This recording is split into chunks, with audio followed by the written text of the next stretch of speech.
Hello hi everyone welcome to my channel. ఇవాళ daily మనం use చేసే మరికొన్ని సింపుల్ వాక్యాలను ఇంగ్లీష్లో ఎలా మాట్లాడాలో చూద్దాం. ముందుగా అతన్ని సంతోషంగా ఉంచు, అతన్ని సంతోషంగా ఉంచు. ఇలా చెప్పడాన్ని ఇంగ్లీష్లో keep him happy, keep him happy అని చెప్తూ ఉంటాము. అదే ఆమెని సంతోషంగా ఉంచు, ఆమెని సంతోషంగా ఉంచు అని చెప్పాలి అనుకుంటే సేమ్ అలాగే హిమ్ ప్లేస్లో హర్ హర్ అని చెప్తూ ఉంటాము. Keep her happy, keep her happy అని చెప్తాము. తర్వాత అతను నా చిన్నప్పటి స్నేహితుడు, అతను నా చిన్నప్పటి స్నేహితుడు. ఇలా చెప్పడాన్ని ఇంగ్లీష్లో he is my childhood friend, he is my childhood friend అని చెప్తూ ఉంటాము. చైల్డ్హుడ్ అంటే చిన్నతనం లేదా చిన్నప్పటి అనే అర్థం వస్తుంది. He is my childhood friend అని చెప్తూ ఉంటాము. తర్వాత నాకు గుర్తున్నంత వరకు అతనికి ఒక కారు ఉండేది, నాకు గుర్తున్నంత వరకు అతనికి ఒక కారు ఉండేది.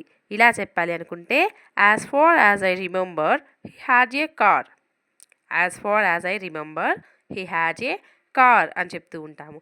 అదే నాకు తెలిసినంత వరకు అతని దగ్గర ఒక కారు ఉండేది అని చెప్పాలి అనుకుంటే as far as I know he had a car, as far as I know he has a car అని చెప్తూ ఉంటాము. నాకు గుర్తున్నంత వరకు అని చెప్పాలి అనుకుంటే as far as I remember అని యూజ్ చేస్తాము. అదే నాకు తెలిసినంత వరకు అని చెప్పాలి అనుకున్నప్పుడు as far as I know అని యూజ్ చేస్తాము. తర్వాత నువ్వు ఆన్లైన్లో ఎంతసేపు ఉంటావు, నువ్వు ఆన్లైన్లో ఎంతసేపు ఉంటావు.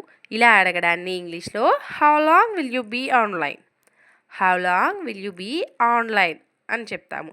చాలామంది ఇన్ ఆన్లైన్ లేదా ఆన్ ఆన్లైన్ అని చెప్తూ ఉంటారు.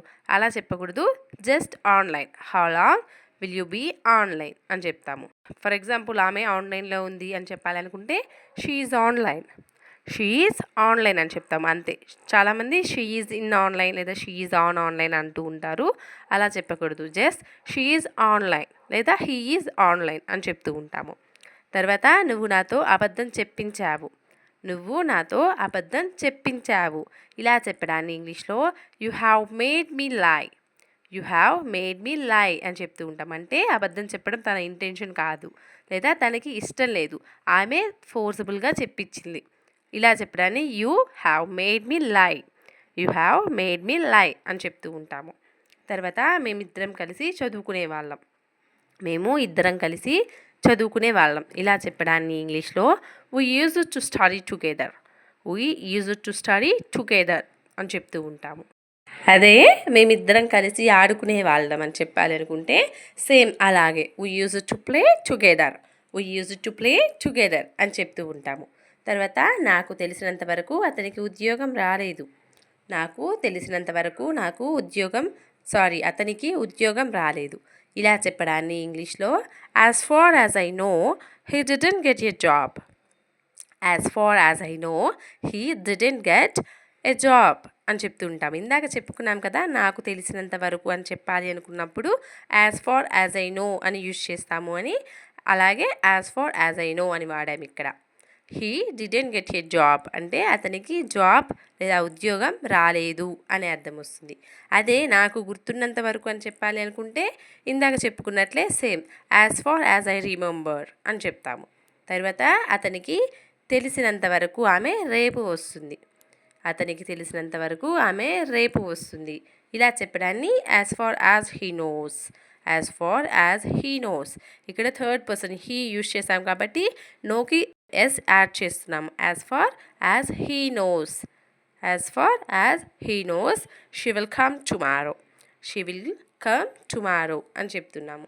తర్వాత ఈ డ్రెస్ చూడడానికి బాగానే ఉంది కానీ వేసుకుంటే అంత కంఫర్ట్గా లేదు లేదా అంత హాయిగా లేదు ఇలా అంటూ ఉంటాం కదా. ఇలా చెప్పడాన్ని ఇంగ్లీష్లో this dress is good to look at but not so comfortable to wear, this dress is good to look at అంటే చూడడానికి బాగుంది, బట్ కానీ not so comfortable to wear అంటే కానీ వేసుకోవడానికి అంత హాయిగా లేదు, అంత కంఫర్ట్గా లేదు అనే అర్థం వస్తుంది.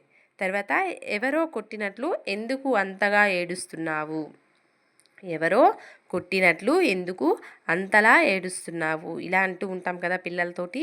ఇలా చెప్పడాన్ని ఇంగ్లీష్లో why are you crying so much as if someone hit you.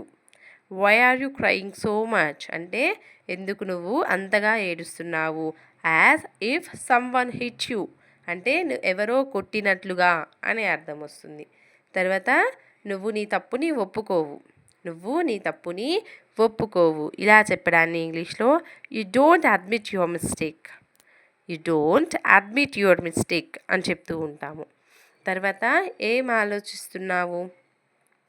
ఆలోచిస్తున్నావు ఇలా చెప్పడాన్ని ఇంగ్లీష్లో what are you thinking. What are you thinking అని అడుగుతూ ఉంటాము. అదే నువ్వు దేని గురించి ఆలోచిస్తున్నావు అని చెప్పాలి అనుకుంటే what are you thinking about. What are you thinking about అని అడుగుతూ ఉంటాము. తర్వాత నేను వెళ్ళాలి అనుకుంటే నిన్ను కూడా తీసుకొని వెళ్తాను. నేను వెళ్ళాలి అనుకుంటే నిన్ను కూడా తీసుకొని వెళ్తాను ఇలా చెప్పడాన్ని ఇంగ్లీష్లో if I want to go I will take you to. If I want to go నేను వెళ్ళాలి అనుకుంటే I will take you to అంటే నేను నిన్ను కూడా తీసుకొని వెళ్తాను అనే అర్థం వస్తుంది. తర్వాత కొంతమంది పిల్లలకి మర్యాద తెలియదు. కొంతమంది పిల్లలకి మర్యాద తెలియదు ఇలా చెప్పడాన్ని ఇంగ్లీష్లో some children don't know manners. Some children don't know manners అని చెప్తూ ఉంటాము.